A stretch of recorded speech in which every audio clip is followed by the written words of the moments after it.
नमस्कार और the deep dive में आपका स्वागत है। आज हम एक ऐसे विषय पर बात कर रहे हैं जिसे अक्सर व्यापार की भाषा कहा जाता है, अकाउंटिंग। अब यह शब्द सुनते ही शायद दिमाग में बड़ी बड़ी किताबें, हिसाब किताब और कैलकुलेटर की छवि बनती है, लेकिन ये उससे कहीं ज्यादा गहरी और दिलचस्प कहानी है। बिल्कुल। आज हमारे पास कुछ ऐसे स्रोत हैं जो अकाउंटिंग की दुनिया की परतें खोलते हैं, तो हमारा मिशन है इस भाषा को समझना। ये सिर्फ बही खाते से कहीं ज्यादा है। हम देखेंगे कि ये कैसे हजारों सालों में विकसित हुई और क्यों आज ये किसी भी बिजनेस या संगठन की रीढ़ की हड्डी है। बिल्कुल। ज्यादातर लोग सोचते हैं कि अकाउंटिंग का काम सिर्फ हिसाब रखना है, लेकिन असल में इसका असली काम कहानी बताना है। कहानी बताना? हाँ, किसी भी कंपनी की आर्थिक सेहत की कहानी। और ये कहानी कोई नई नहीं है। इसका इतिहास उतना ही पुराना है जितना कि पैसे का, बल्कि इसके कुछ सिद्धांत तो सदियों पहले प्राचीन भारत में भी मौजूद थे, जैसा कि कौटिल्य के अर्थशास्त्र में मिलता है। कमाल है। मतलब जब साम्राज्य चलाए जा रहे थे तब भी एक तरह से डेबिट क्रेडिट जैसे कुछ चल रहा था। चलिए इसी से शुरू करते हैं, इसे खोलकर समझते हैं। सबसे पहले आज के दौर में अकाउंटिंग है क्या?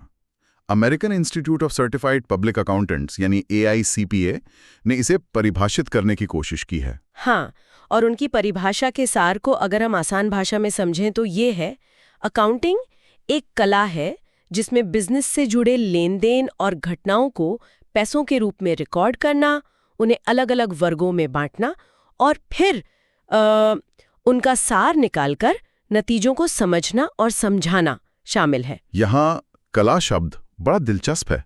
मतलब ये सिर्फ गणित नहीं है, और यहीं पर शायद बुककीपिंग और अकाउंटेंसी का फर्क समझना जरूरी हो जाता है। बहुत जरूरी। बुककीपिंग तो रोज की खरीद बिक्री का हिसाब रखना हो गया है ना? एकदम से। बुककीपिंग नींव है, रोजमर्रा का डेटा एंट्री। अकाउंटेंसी उस नींव पर बनी पूरी इमारत है। इसमें बुककीपिंग तो शामिल है ही, साथ ही उस डेटा का विश्लेषण करके ये समझना भी शामिल है कि बिजनेस कहाँ जा रहा है। मतलब प्रॉफिट क्यों बढ़ा या कैश फ्लो कहाँ अटक रहा है। हाँ बिल्कुल।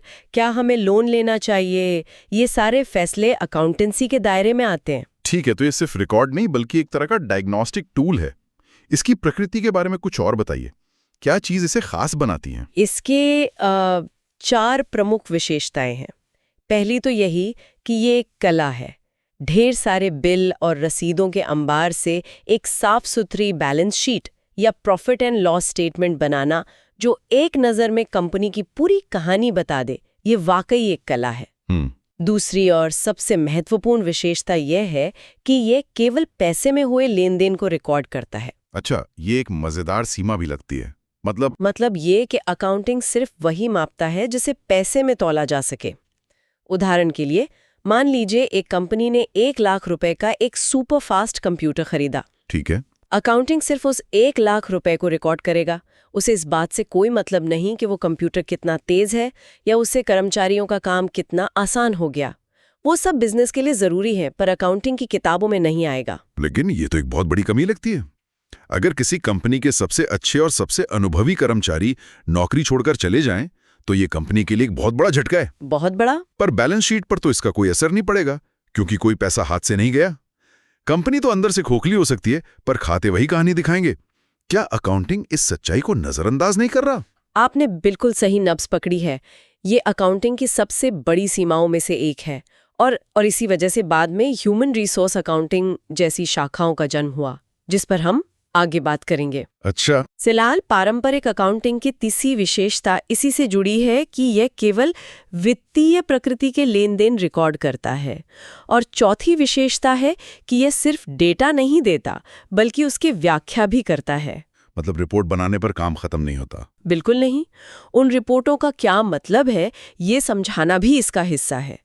जैसे कोई बैंक लोन देने से पहले आपकी बैलेंस शीट को सिर्फ देखेगा नहीं, बल्कि उसका विश्लेषण करके ये समझेगा कि आप लोन चुकाने की कितनी क्षमता रखते हैं। ये तो हुई परिभाषा की बात, जो थोड़ी अकादमिक लगती है। लेकिन असल में एक बिजनेस ओनर के लिए इन सब का क्या मतलब है? वो इतनी मेहनत करे ही क्यों? क्या सिर्फ रिकॉर्ड रखने के लिए? बहुत अच्छा सवाल है। इसे सिर्फ एक नियम या मजबूरी की तरह नहीं देखना चाहिए। इसके 3 मुख्य काम हैं। पहला, बिजनेस का स्कोर कार्ड बनाना। Score card? हाँ, मतलब साल के अंत में हम जीते या हारे, प्रॉफिट हुआ या लॉस, ये हमें प्रॉफिट एंड लॉस अकाउंट से पता चलता है। यानी बिजनेस की परफॉर्मेंस रिपोर्ट। और दूसरा काम है बिजनेस का एक्सरे निकालना। एक्सरे। हाँ, कि आज की तारीख में हमारे पास क्या क्या है, मतलब संपत्ति, और हमें किसका पैसा देना है, मतलब देनदारियां। ये बैलेंस शीट से पता चलता है, जो कंपनी के आर्थिक सेहत की एक तस्वीर खींचती है।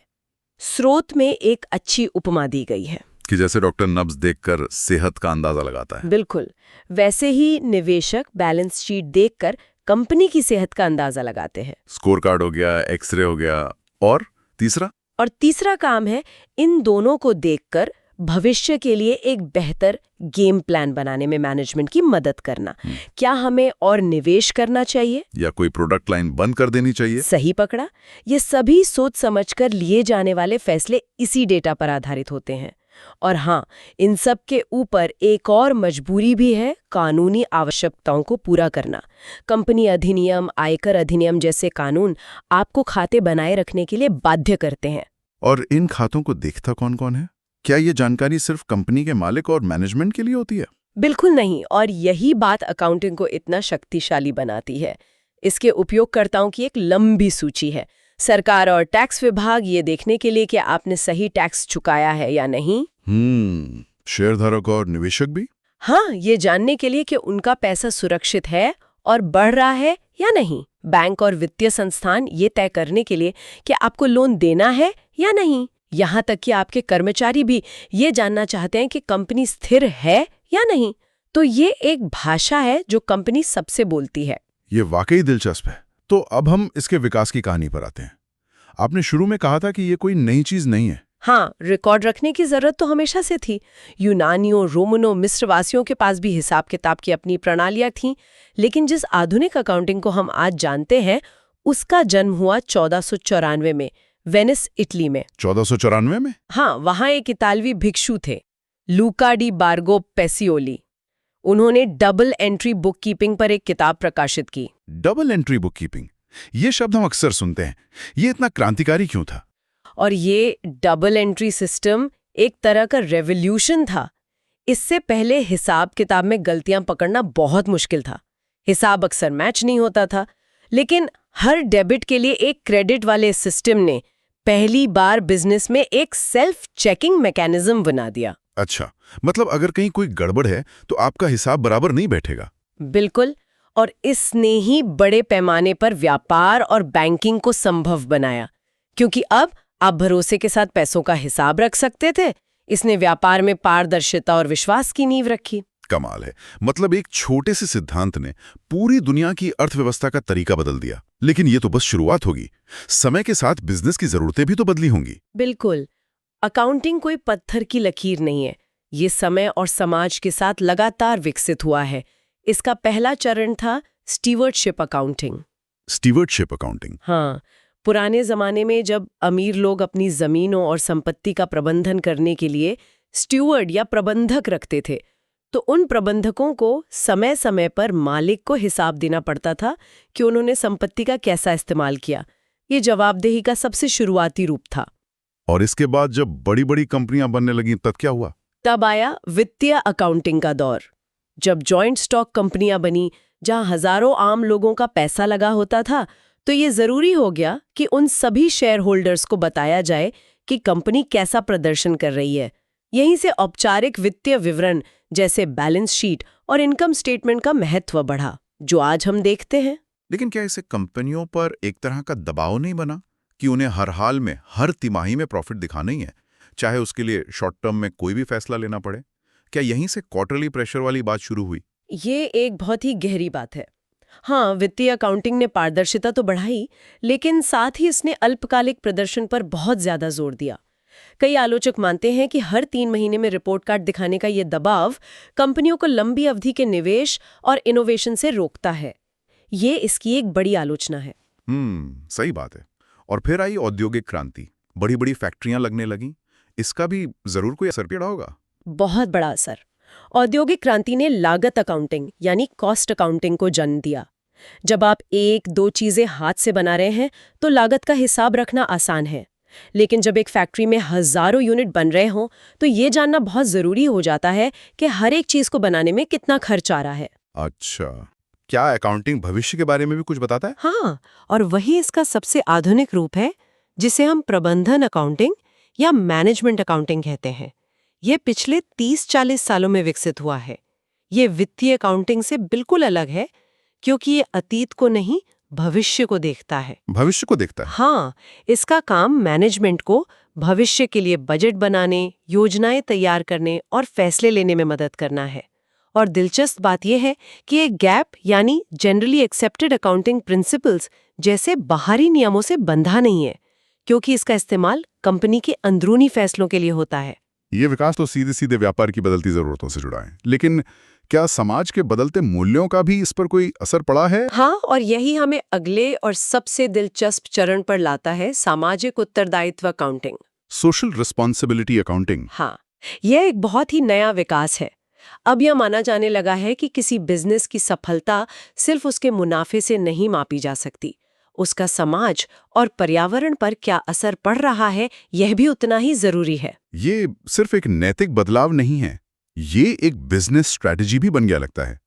आज के जमाने में निवेशक और ग्राहक उन कंपनियों को चुन रहे हैं जो ESG यानी एनवायरमेंटल, सोशल एंड गवर्नेंस पर अच्छा स्कोर करती हैं। बिल्कुल सही। तो जो कंपनी पहले सिर्फ प्रॉफिट देखती थी, अब उसे अपनी कार्बन फुटप्रिंट, पानी की खपत और सामाजिक पहलुओं की रिपोर्ट भी बनानी पड़ रही है, क्योंकि इसका सीधा असर कंपनी की वैल्यूएशन और ब्रांड इमेज पर पड़ता है। यह दिखाता है कि अकाउंटिंग कैसे समाज के आईने की तरह काम करता है। और अब हम उस सवाल पर वापस आते हैं जो मैंने पहले उठाया था, कर्मचारियों का मूल्य। क्या उसे मापने की कोशिश हुई है? हुई है, और ये एक बहुत ही जटिल और आकर्षक क्षेत्र है। इसे मानव संसाधन अकाउंटिंग, ह्यूमन रिसोर्स अकाउंटिंग या HRA कहा जाता है। 1960 के दशक में पहली बार यह विचार सामने आया कि किसी संगठन के कर्मचारियों के ज्ञान और कौशल को भी बैलेंस शीट पर एक संपत्ति के रूप में दिखाना चाहिए। क्योंकि किसी भी टेक्नोलॉजी कंपनी की असली संपत्ति उसकी इमारतें नहीं बल्कि उसके इंजीनियरों का दिमाग होता है। बिल्कुल, लेकिन इसमें बहुत कठिनाइयां हैं, मुख्य रूप से क्योंकि किसी कंपनी का अपने कर्मचारियों पर उस तरह का मालिकाना हक नहीं होता जैसा कि उसकी मशीनों पर होता है।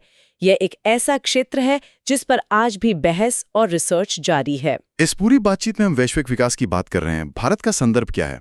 आपने कौटिल्य का जिक्र किया था। हाँ, ये जानना बहुत जरूरी है कि भारत में अकाउंटिंग और बुककीपिंग का अभ्यास लगभग 20 सदियों पहले ही एक वैज्ञानिक रूप में किया जाता था।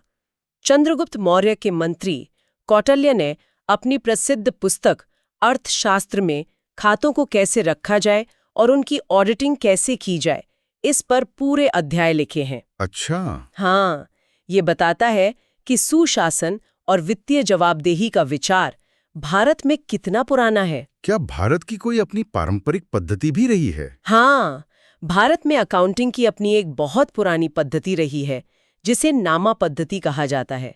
इसे महाजनी, मारवाड़ी या देसी पद्धति के नाम से भी जाना जाता है। और हैरानी की बात यह है कि अपनी सादगी और प्रभावशीलता के कारण आज भी कई पारंपरिक व्यवसाय और छोटे व्यापारी इस पद्धति का उपयोग करते हैं। तो आज की चर्चा को अगर हम समेटें तो ये साफ है कि अकाउंटिंग सिर्फ संख्याएं दर्ज करने का काम नहीं है। ये एक भाषा है जो किसी बिजनेस की कहानी बताती है। ये एक ऐतिहासिक रिकॉर्ड है जो उसका अतीत दिखाता है, और ये भविष्य के लिए निर्णय लेने का एक शक्तिशाली उपकरण है। बिल्कुल, हमने देखा कि ये कैसे एक साधारण प्रबंधक की जवाबदेही से शुरू होकर औद्योगिक क्रांति की लागतों को मापने और फिर आज सामाजिक और पर्यावरणीय प्रभावों को शामिल करने तक विकसित हुआ है। सही बात है। अकाउंटिंग का विकास वास्तव में व्यापार और समाज के विकास का दर्पण है। जैसे जैसे एक समाज के रूप में हमारे मूल्य बदलते हैं, वैसे वैसे उन्हें मापने और रिपोर्ट करने के हमारे तरीके भी बदल जाते हैं। आज की इस गहन चर्चा के बाद हम अपने श्रोताओं के लिए एक अंतिम विचार छोड़ना चाहेंगे। हमने मानव संसाधन अकाउंटिंग और किसी कंपनी के लोगों के मूल्य को मापने की कठिनाई पर बात की।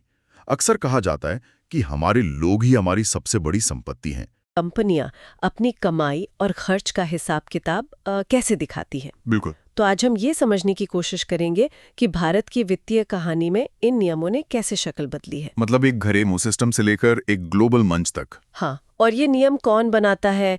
क्यों हमारे पास 2 अलग-अलग सिस्टम चल रहे हैं? और अमेरिका में ये सब कैसे होता है? और ये सिर्फ मतलब नंबरों का खेल नहीं है। ये नियम असल में ट्रांसपेरेंसी और कंपैरेबिलिटी के लिए हैं। पारदर्शिता और तुलनात्मकता। हाँ, सोचिए आपको 2 कंपनियों में निवेश करना है। अगर दोनों अपनी कमाई अलग-अलग तरीके से दिखाएं तो आप तुलना कैसे करेंगे? मुश्किल है। यहीं पर अकाउंटिंग स्टैंडर्ड्स काम आते हैं। और भारत में हम इसके 2 मुख्य अध्याय देखेंगे। एक तो पुराने अकाउंटिंग स्टैंडर्ड्स यानी एएस, और दूसरे नए ग्लोबल लेवल के इंडियन अकाउंटिंग स्टैंडर्ड्स ASI। बिल्कुल। तो कहानी शुरू कहाँ से होती है? मतलब इन नियमों की जरूरत अचानक क्यों महसूस हुई? इसकी शुरुआत हुई 1970 के दशक में। अच्छा। तब भारत में कंपनियां अपने हिसाब किताब के लिए बहुत अलग-अलग तरीके अपनाती थी। कोई कुछ कर रहा है, कोई हाँ, कुछ और। मतलब एक तरह का घालमेल था। हाँ, बिल्कुल। तो ऐसे में institute of chartered accountants of India यानी ICAI ने महसूस किया कि इसे ठीक करने की जरूरत है। और इसी सोच के साथ 21 अप्रैल 1977 को अकाउंटिंग स्टैंडर्ड्स बोर्ड यानी ASB बनाया गया। और इसका एक ही काम था, सबके लिए एक जैसे नियम बनाना। एक जैसे नियम।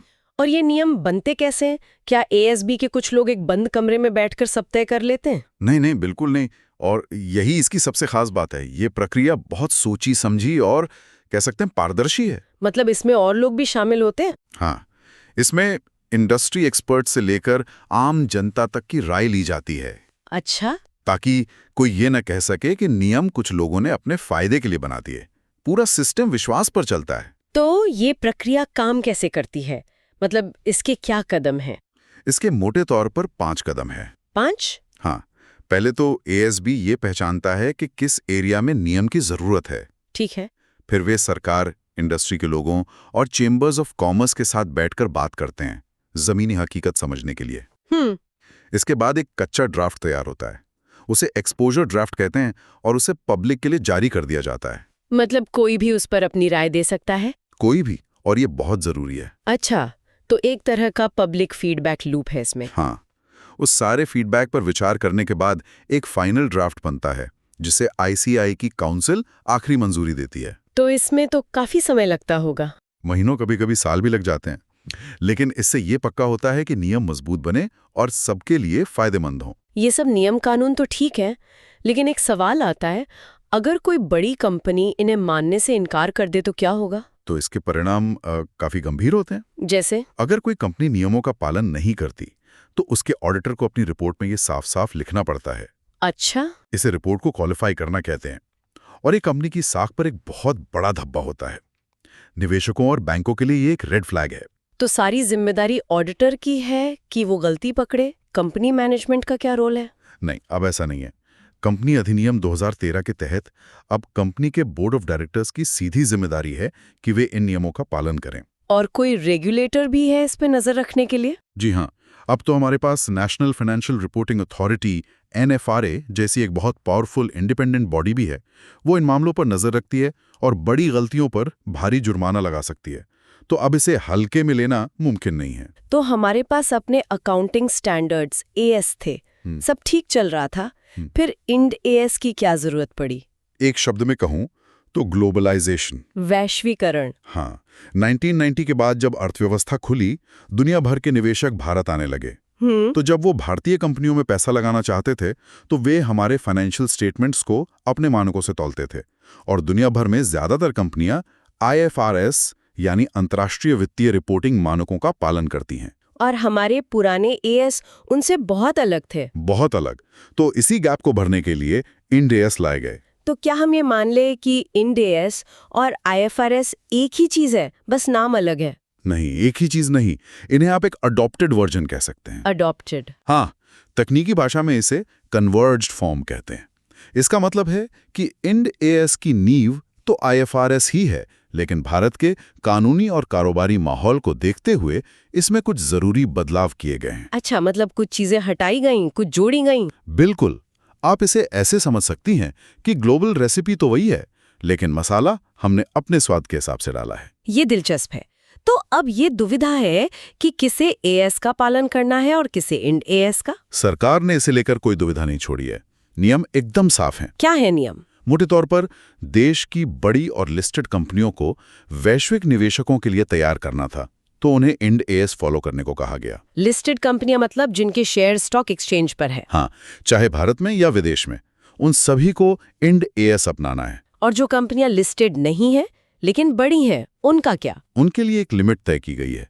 कोई भी कंपनी जिसकी नेटवर्थ 250 करोड़ रुपए या उससे ज्यादा है, उसे भी इंड एएस ही अपनाना होगा। अच्छा। और ये नियम सिर्फ उस कंपनी पर ही नहीं, बल्कि उसकी सभी होल्डिंग्स, सब्सिडियरीज और सहयोगी कंपनियों पर भी अपने आप लागू हो जाता है। इसका मतलब ये है कि छोटी और मझोली कंपनियों को इस भारी भरकम बदलाव से राहत दी गई है। बिल्कुल, और ये एक बहुत ही व्यावहारिक कदम था।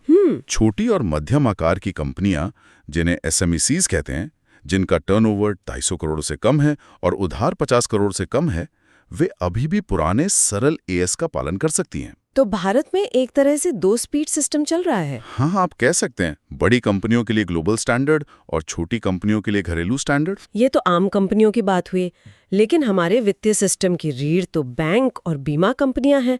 उनके बारे में क्या? उनकी दुनिया थोड़ी अलग है। उनके लिए भी इंड एएस लागू करने का एक रोड मैप 2018 से तय था। मतलब अभी तक हुआ नहीं? यही एक दिलचस्प मोड़ आता है। भारतीय रिजर्व बैंक आरबीआई ने बैंकों के लिए इसे लागू करने की तारीख को बार-बार आगे बढ़ाया। ये तो बड़ी अजीब बात है। क्यों? जब पूरी इकोनॉमी एक तरफ जा रही है, तो आरबीआई बैंकों को लेके इतनी सावधानी क्यों बरत रहा है? इसकी सबसे बड़ी वजह, और जब भी बैंक इसे अपनाएंगे तो सबसे बड़ा बदलाव, एक नए मॉडल को अपनाना है जिसे एक्सपेक्टेड क्रेडिट लॉस या ईसीएल मॉडल कहते हैं। Expected credit loss? हाँ, और ये बैंकों के लिए एक भूकंप जैसा बदलाव है। भूकंप जैसा? क्यों? अभी तक बैंक क्या करते थे? वे तब तक इंतजार करते थे जब तक कोई लोन सच में डूब न जाए, मतलब एनपीए बन जाए, और फिर उसके लिए प्रोविजनिंग करते थे। ये तो वैसा ही है जैसे बारिश होने के बाद छाता खोलना। बिल्कुल। और ये नया ईसीएल मॉडल क्या है? ये भविष्य की भविष्यवाणी करने जैसा है क्या? कुछ हद तक हाँ। ईसीएल एक दूरंदेशी मॉडल है। ये कहता है कि आप नुकसान होने का इंतजार मत करो, बल्कि भविष्य में होने वाले संभावित नुकसान का आज ही अंदाजा लगाओ और उसके लिए तैयारी करो। ये बारिश की भविष्यवाणी देखकर घर से छाता लेकर निकलने जैसा है। ओके, इसके 3 चरण है जैसा मैंने पढ़ा। स्टेज 1 क्या है? स्टेज 1 एक तरह की सब कुछ ठीक है वाली स्टेज है। इसमें वो सभी लोन्स आते हैं जिनमें कोई खास खतरा नहीं दिख रहा। तो उनके लिए बैंक क्या करता है? बैंक इनके लिए बस अगले 12 महीनों के संभावित नुकसान का अंदाजा लगाकर एक छोटी सी प्रोविजनिंग कर लेता है, एक रूटीन चेकअप की तरह। ठीक है, लेकिन अगर किसी लोन में गड़बड़ के संकेत मिलने लगे तो? तब हम स्टेज 2 में आ जाते हैं। जैसे ही खतरे की घंटी बजती है, मान लीजिए किसी ने लगातार 2 ईएमआई नहीं भरी, तो बैंक को तुरंत उस लोन के पूरे जीवन काल में होने वाले कुल संभावित नुकसान का अनुमान लगाना पड़ता है और उसके लिए बड़ी प्रोविजनिंग करनी पड़ती है। ये एक तरह का येलो अलर्ट है। एक मिनट, यहाँ मुझे एक बात समझनी है। ये जो खतरे की घंटी है या क्रेडिट जोखिम में खास वृद्धि, ये तय कौन करता है? बहुत अच्छा सवाल है। क्या ये बैंक का अपना अंदाजा होता है या इसके लिए कोई ठोस नियम है? क्योंकि इसमें तो हेरफेर की काफी गुंजाइश लगती है। नियम तो हैं, लेकिन इसमें बैंक के अपने जजमेंट की भी बड़ी भूमिका होती है, और शायद इसीलिए आरबीआई इतना सतर्क है। ये मॉडल बैंकों से बहुत ज्यादा समझदारी और ईमानदारी की मांग करता है। और स्टेज 3? स्टेज 3 तब आती है जब लोन सच में खराब या क्रेडिट इम्पेयर्ड हो जाता है, जिसे हम रेड अलर्ट कह सकते हैं। हाँ बिल्कुल। तब भी बैंक को पूरे जीवन काल के नुकसान के लिए प्रोविजनिंग जारी रखनी होती है। अब तक हमने भारत की कहानी पर ध्यान दिया, आपने IFRS का जिक्र किया जो एक ग्लोबल स्टैंडर्ड है, लेकिन दुनिया की सबसे बड़ी अर्थव्यवस्था अमेरिका का अपना अलग ही सिस्टम है, US GAAP। हाँ, US GAAP। ये हमारे सिस्टम से कितना अलग है? ये फिलॉसफी के लेवल पर बहुत अलग है। US GAAP यानी जनरली एक्सेप्टेड अकाउंटिंग प्रिंसिपल्स, वे नियम हैं जो अमेरिका में इस्तेमाल होते हैं, और सबसे बड़ा फर्क ये है कि वहां सरकार अकाउंटिंग के नियम नहीं बनाती। ये तो बहुत अजीब है। अगर सरकार नहीं बनाती तो कौन बनाता है? वहां ये माना जाता है कि निजी क्षेत्र यानी प्राइवेट सेक्टर के पास इस काम के लिए बेहतर ज्ञान और संसाधन है। अच्छा। इसलिए financial accounting standards board FASB नाम की एक प्राइवेट नॉन प्रॉफिट संस्था ये नियम बनाती है। तो सरकार का कोई रोल ही नहीं है? नहीं, ऐसा नहीं है। वहां की रेगुलेटर SEC के पास ये ताकत जरूर है कि वो FSK के बनाए नियमों को लागू करवाए। तो आप कह सकते हैं कि अमेरिका ने ये काम मार्केट एक्सपर्ट्स पर छोड़ दिया है, जबकि भारत में सरकार और ICI जैसी संस्थाओं की भूमिका ज्यादा है। तो चाहे भारत के IND AS हो, ग्लोबल IFRS हो या अमेरिका के GAP, इन सभी अलग-अलग नियमों के पीछे कुछ बुनियादी सिद्धांत तो एक जैसे ही होंगे। बिल्कुल। आखिर ये सब हासिल क्या करना चाहते हैं? किसी भी फाइनेंशियल रिपोर्ट को उपयोगी बनाने के लिए उसमें 4 गुण होने जरूरी हैं, चाहे आप दुनिया में कहीं भी हों। क्या है वो 4 गुण? पहला है प्रासंगिकता, रेलेवेंस, मतलब जानकारी ऐसी हो जो फैसला लेने में काम आए। दूसरा है विश्वसनीयता, रिलायबिलिटी, यानी जानकारी सच्ची हो, निष्पक्ष हो और उसे कोई भी वेरीफाई कर सके। और बाकी 2? मुझे लगता है एक तो तुलना करने की क्षमता होगी। सही पकड़ा। तीसरा गुण है तुलनात्मकता, यानी कंपैरेबिलिटी, ताकि आप एक कंपनी की तुलना दूसरी से कर सकें। जैसे एप्पल और सैमसंग की। बिल्कुल। और चौथा है संगतता, कंसिस्टेंसी। इसका मतलब है कि एक ही कंपनी साल दर साल एक जैसे तरीकों का इस्तेमाल करें, ताकि आप उसके खुद के प्रदर्शन को समय के साथ देख सकें। ऐसा नहीं कि एक साल प्रॉफिट एक तरीके से दिखाया और अगले साल दूसरे तरीके से। तो इसका कुल मतलब क्या है? हमने भारत में अकाउंटिंग नियमों की कहानी से शुरुआत की, देखा कि कैसे ICAI ने एक बिखरे हुए सिस्टम को एक शक्ल दी। फिर वैश्वीकरण की लहर आई और हम इंड IS के जरिए ग्लोबल लीग में शामिल हुए। और हमने अमेरिका के बिल्कुल अलग नजरिए पर भी एक नजर डाली। हाँ। तो ये साफ है कि ये सिर्फ अकाउंटेंट्स के लिए बनाए गए सूखे नियम नहीं हैं, ये किसी भी देश की अर्थव्यवस्था का एक्सरे हैं। बिल्कुल। और सबसे बड़ी बात यह है कि भारत एक बहुत ही समझदारी भरा दोहरी प्रणाली वाला मॉडल चला रहा है। छोटी कंपनियों के लिए सरल AS और बड़ी कंपनियों के लिए IND-AS। हाँ, बड़ी वैश्विक एम्बिशंस वाली कंपनियों के लिए IND-AS। ये दिखाता है कि हम ग्लोबल भी होना चाहते हैं और अपनी जमीनी हकीकत को भी समझते हैं। और बैंकिंग में ECL मॉडल की तरफ बढ़ना, वो सिर्फ एक नियम का बदलाव नहीं है, वो सोच का बदलाव है। नुकसान होने पर प्रतिक्रिया करने से लेकर उनका पूर्वानुमान लगाने तक। हमारे स्रोत बताते हैं कि IND-AS IFRS के साथ कन्वर्ज्ड हैं। आज हम एक ऐसे टॉपिक को कुरेदने वाले हैं जो सुनने में तो मतलब किसी अकाउंटिंग की किताब का सबसे बोरिंग चैप्टर लगता है। बिल्कुल। लेकिन असल में ये अरबों खरबों डॉलर का एक ऐसा खेल है जिसे एप्पल, गूगल जैसी दुनिया की सबसे बड़ी कंपनियां और दुनिया भर की सरकारें हर रोज खेलती हैं। हम बात कर रहे हैं ट्रांसफर प्राइसिंग की। और ये खेल इतना बड़ा है कि कई बार एक छोटी सी गलती या आप कह सकते हैं चालाकी से किसी कंपनी को करोड़ों का फायदा या नुकसान हो सकता है। और किसी देश के टैक्स खजाने में उतनी ही बड़ी सेंध लग सकती है। सही कहा। हमारे पास जो जानकारी है उसके आधार पर आज हम इसी खेल के नियम, इसके दांवपेच और ये क्यों इतना जरूरी है, ये सब समझने की कोशिश करेंगे। चलिए तो फिर इस मामले की तह तक चलते हैं। सबसे पहला और बुनियादी सवाल तो यही है कि कंपनियों को इसकी जरूरत ही क्यों है। मतलब अगर मेरी ही कंपनी की एक डिवीजन दूसरे डिवीजन को कोई सामान या सर्विस दे रही है तो एक औपचारिक कीमत तय करने का क्या मतलब? पैसा तो घर के अंदर ही घूम रहा है ना। हाँ, यही सवाल सबके मन में आता है। देखिए, बाहर से तो ऐसा ही लगता है कि पैसा एक जेब से निकलकर दूसरी में जा रहा है। हाँ। लेकिन बड़ी मल्टीनेशनल कंपनियों में हर डिवीजन या हर देश में मौजूद उसकी सब्सिडियरी को एक अलग दुकान की तरह देखा जाता है, जिसे प्रॉफिट सेंटर कहते हैं। Profit centre. हाँ, उनकी अपनी बैलेंस शीट होती है, अपना मुनाफा होता है। तो कंपनी का मैनेजमेंट ये देखना चाहता है कि कौन सी डिवीजन कितना अच्छा काम कर रही है। अच्छा, तो ये एक तरह से हर डिवीजन का रिपोर्ट कार्ड बनाने जैसा है। बिल्कुल। जब प्रोडक्शन डिवीजन मार्केटिंग डिवीजन को सामान बेचता है तो एक कीमत तय करनी पड़ती है। ये कीमत प्रोडक्शन डिवीजन के लिए कमाई है और मार्केटिंग डिवीजन के लिए लागत। अच्छा। इसी से पता चलता है कि असल में कौन सी डिवीजन कंपनी के लिए पैसा बना रही है और कौन सिर्फ खर्च कर रही है। लेकिन ये तो कहानी का सिर्फ एक छोटा सा अंदरूनी हिस्सा है। एक मिनट, अगर ये सिर्फ कंपनी का अंदरूनी मामला है तो इसमें सरकारें क्यों कूद पड़ती हैं? उन्हें इससे क्या लेना देना? बस यहीं से असली खेल शुरू होता है। अच्छा। और इसका सीधा ताल्लुक है टैक्स से।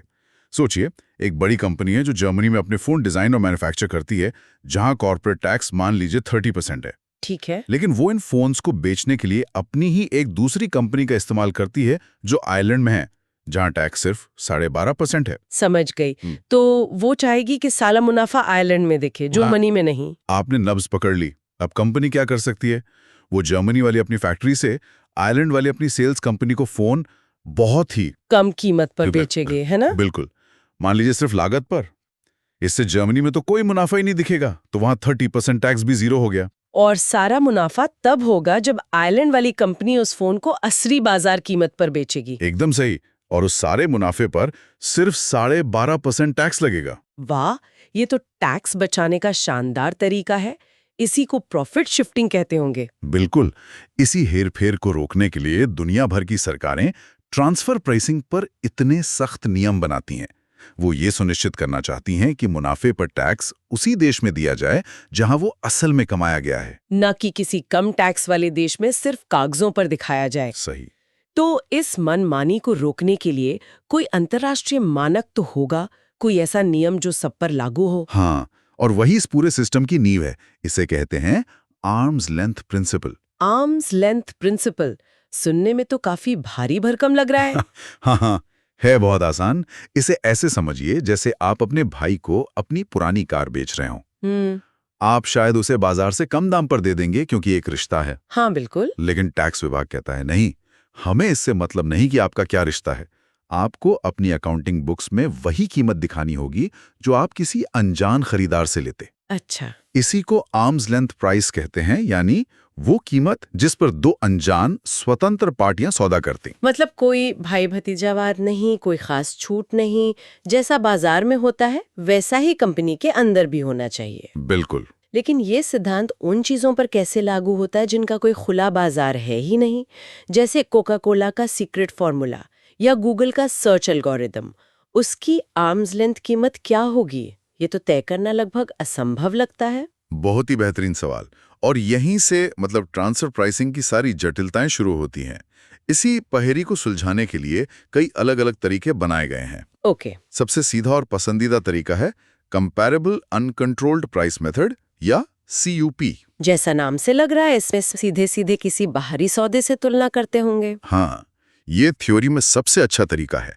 इसमें कंपनी के अंदर हुए लेन देन की कीमत की तुलना बाजार में दो पूरी तरह से स्वतंत्र कंपनियों के बीच हुए वैसे ही लेन देन से की जाती है। तो फिर कंपनियां हमेशा इसी का इस्तेमाल क्यों नहीं करती, इसमें क्या दिक्कत है? दिक्कत यह है कि असल दुनिया में दो सौदे कभी भी हूबहू एक जैसे नहीं होते।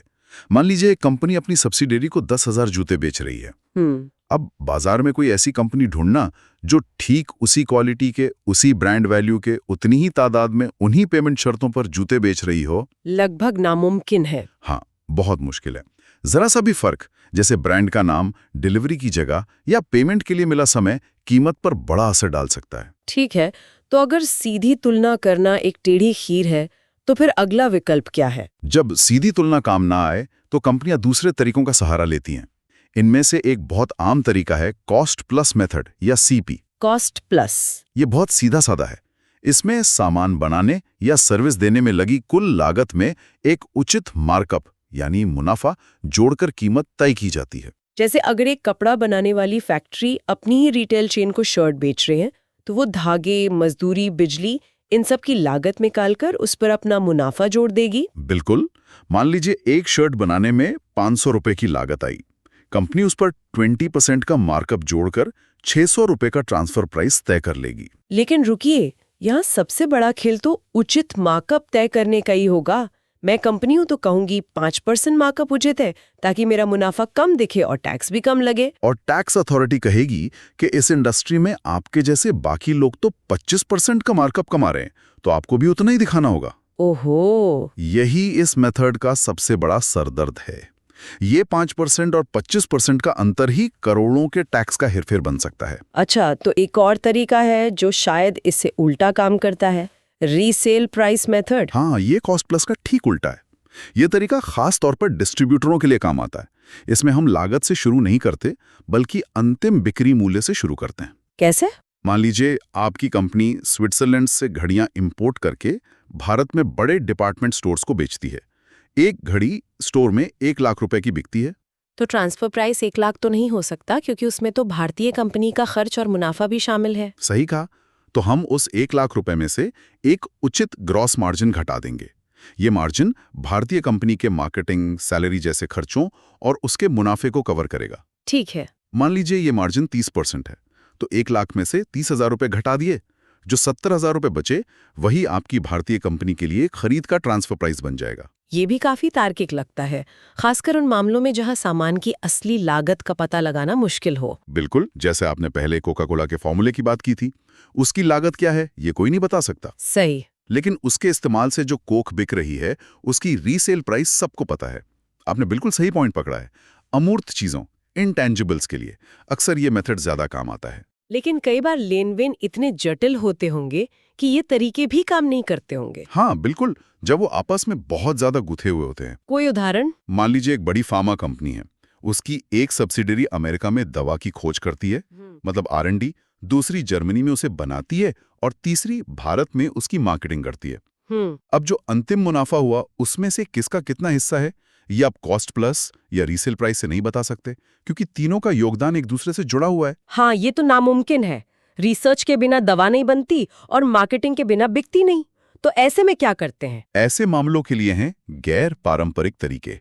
इनमें से एक है profit split method. Profit split, जैसा कि नाम से ही जाहिर है, इसमें पूरे प्रोजेक्ट से होने वाले अंतिम मुनाफे को सभी भागीदार कंपनियों के बीच उनके योगदान के आधार पर बांट दिया जाता है। लेकिन ये तो बहुत व्यक्तिपरक, मतलब सब्जेक्टिव लगता है। ये कौन तय करेगा कि रिसर्च का योगदान 50% था और मार्केटिंग का 30%? हाँ, इसमें तो कंपनियों और टैक्स अधिकारियों के बीच सालों तक केस चलते होंगे। और चलते हैं। प्रॉफिट स्प्लिट से जुड़े मामले ट्रांसफर प्राइसिंग के सबसे लंबे और सबसे महंगे विवादों में से होते हैं। हर पक्ष अपने योगदान को ज्यादा बताता है। समझ सकती हूँ। हमारे पास जो एक स्रोत है उसमें एक बहुत सरल उदाहरण दिया है। अगर एक कंपनी ने तुर्की के बाजार के लिए कोई प्रोडक्ट बनाने में मदद के लिए 3 रिसर्चर भेजें और उसकी स्थानीय सब्सिडरी ने 7 रिसर्चर लगाएं, तो मुनाफे का 30% बाहर वाली कंपनी को रॉयल्टी के तौर पर दे दिया गया। असल दुनिया इससे कहीं ज्यादा जटिल है। ठीक है, और कोई और तरीका भी है जो आजकल चलन में है? हाँ, एक और तरीका जो हाल के सालों में बहुत लोकप्रिय हो गया है वो है ट्रांजैक्शनल नेट मार्जिन मेथड या TNMM। अच्छा, ये एक तरह से कॉस्ट प्लस और रीसेल प्राइस का मिला जुला और ज्यादा व्यवहारिक रूप है। इसमें किसी एक लेनदेन के ग्रॉस मार्जिन को देखने के बजाय कंपनी के ओवरऑल नेट प्रॉफिट मार्जिन की तुलना वैसी ही दूसरी स्वतंत्र कंपनियों के मार्जिन से की जाती है। तो ये आसान है लागू करना? हाँ, ये थोड़ा कम सटीक हो सकता है, लेकिन इसे लागू करना आसान है क्योंकि इसके लिए डेटा आसानी से मिल जाता है। तो अब तक हमने जो भी बात की वो ज्यादातर सामान बनाने और बेचने वाली कंपनियों पर लागू होती है, लेकिन सर्विस इंडस्ट्री जैसे कि बैंकिंग में ये कैसे काम करता है? हाँ, बैंकिंग में इसका इस्तेमाल बहुत दिलचस्प है। ए वाह! तो मतलब एक बैंक की मुंबई ब्रांच और दिल्ली ब्रांच भी आपस में व्यापार करती हैं और उस पर भी ये नियम लागू हो सकते हैं? ये मैंने कभी नहीं सोचा था। बिल्कुल, सोचिए एक बैंक की मुंबई ब्रांच के पास ग्राहकों की बहुत सारी जमा राशि है, यानी उसके पास फालतू पैसा है, सरप्लस फंड है। वहीं दिल्ली ब्रांच को बड़े बड़े लोन देने हैं और उसके पास पैसों की कमी है, तो मुंबई ब्रांच दिल्ली ब्रांच को पैसा उधार देगी। और उस उधार पर जो ब्याज लगेगा वही बैंकिंग की दुनिया में ट्रांसफर प्राइस है। एकदम सही। और ये ब्याज दर भी आर्म्स लेंथ होनी चाहिए, यानी ये बाजार दर के आसपास होनी चाहिए। अच्छा, ऐसा नहीं हो सकता कि घर की बात है कहकर 0 ब्याज पर पैसा दे दें? नहीं, बिल्कुल नहीं। ऐसा करने से दिल्ली ब्रांच का मुनाफा कागजों पर बहुत ज्यादा दिखेगा और मुंबई का कम, जो कि सही तस्वीर नहीं होगी। और अब तो बैंकों पर नियम भी बहुत सख्त हो गए हैं। हाँ, जब से बैंकों को सुरक्षित रखने वाले कड़े नियम, जिन्हें प्रूडेंशियल अकाउंटिंग नॉर्म्स कहते हैं, लागू हुए हैं, तब से और भी जरूरी हो गया है। अब हर शाखा को अपनी वित्तीय सेहत और लाभप्रदता साफ साफ दिखानी पड़ती है। कमाल है। तो जो चीज एक अकाउंटेंट की टेबल पर शुरू होती है उसका असर पूरी इकोनॉमी पर पड़ता है। चलिए, तो एक बार फटाफट रिवाइंड करते हैं कि आज हमने क्या क्या समझा। जरूर। हमने देखा कि ट्रांसफर प्राइसिंग एक बड़ी कंपनी के अलग अलग हिस्सों के बीच सामान या सर्विस की कीमत तय करने का तरीका है। हाँ, जो कंपनी के अंदरूनी प्रदर्शन को नापने और सबसे जरूरी टैक्स देनदारी तय करने के लिए अहम है। और इस पूरे सिस्टम की आत्मा है आर्म्स लेंथ का सिद्धांत, जिसका मतलब है कि कंपनी के अंदर की कीमतें भी वैसी ही होनी चाहिए जैसी बाजार में दो अनजान पार्टियों के बीच होती। बिल्कुल। और इस कीमत को निकालने के लिए हमने कई तरीके देखे। CUP, जो सीधी तुलना करता है, कॉस्ट प्लस, जो लागत में मुनाफा जोड़ता है, रीसेल प्राइस, जो अंतिम कीमत से पीछे की ओर काम करता है, और प्रॉफिट स्प्लिट जैसे जटिल तरीके भी हैं। सही है। और हमने ये भी देखा कि ये सिर्फ थ्योरी नहीं है, बल्कि बैंकिंग जैसे सेक्टर में इसका रोजमर्रा का इस्तेमाल होता है। यहाँ एक सवाल सोचने के लिए छोड़ जाता हूँ, जो हमारी आज की चर्चा से ही निकलता है। हमने बात की कि कोका कोला के फॉर्मूले या किसी ब्रांड जैसी अमूर्त चीजों की कीमत तय करना कितना मुश्किल है। अब जरा सोचिए, आज की डिजिटल इकोनॉमी में क्या हो रहा है, जहां भौतिक वस्तुओं से ज्यादा डेटा, सॉफ्टवेयर और बौद्धिक संपदा का व्यापार हो रहा है। सही। तो जब एक भारतीय इंजीनियर का लिखा हुआ कोड अमेरिका में एक सर्वर पर चलता है और उससे जापान में किसी ग्राहक को सर्विस देकर कमाई होती है, तो उस कमाई पर टैक्स का असली हक किसका है? भारत का, जहां कोड लिखा गया, अमेरिका का, जहां सर्वर है, या जापान का, जहां ग्राहक है? हमारे कारखानों के युग में बने ट्रांसफर प्राइसिंग के पारंपरिक नियम यहां आकर पूरी तरह से फेल हो जाते हैं। सही बात है। ये आज की दुनिया की सबसे बड़ी टैक्स पहेलियों में से एक है। और इसी को सुलझाने के लिए देश आपस में लड़ भी रहे हैं और नए नियम बनाने की कोशिश भी कर रहे हैं। इस पर सोचने के लिए बहुत कुछ है।